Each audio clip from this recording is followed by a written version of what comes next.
Polda Bali memberikan pembekalan wawasan kebangsaan kepada siswa program afirmasi pendidikan menengah atau ADEM Papua dan Papua Barat di Provinsi Bali tahun 2021. Kegiatan tersebut mengangkat tema Kami Cinta Indonesia.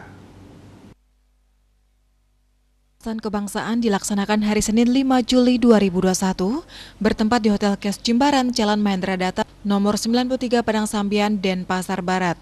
Maksud dan tujuan kegiatan yaitu memberikan gambaran kepada siswa program afirmasi pendidikan menengah Papua dan Papua Barat di Provinsi Bali tahun 2021 tentang pentingnya mencintai tanah air dan memfokuskan diri untuk belajar.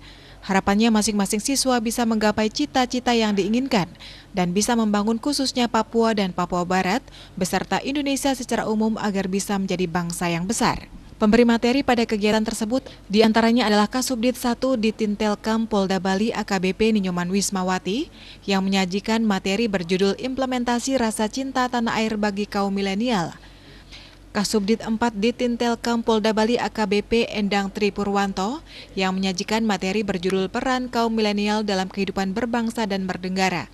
Kasubdit 5 di Tintelkam Polda Bali AKBP Inyoman Putra Sandika membawakan materi berjudul 4 Pilar Berbangsa dan Bernegara. Kasat Reskrim Polres Gianyar AKP Laurentius Raja Mangapul Heselo dengan menyajikan materi berjudul Pentingnya Kesadaran Hukum bagi Kaum Milenial di Masa 4.0. Perjalanan ADEM dimulai dari tahun 2013 yang lalu. Hampir 9 tahun yang lalu sudah kita bisa menerima program kegiatan ADEM Papua dan Papua Barat. Kenapa mesti Provinsi Papua memilih Bali sebagai kota studi dari anak-anaknya? Adalah berdasarkan grade nasional.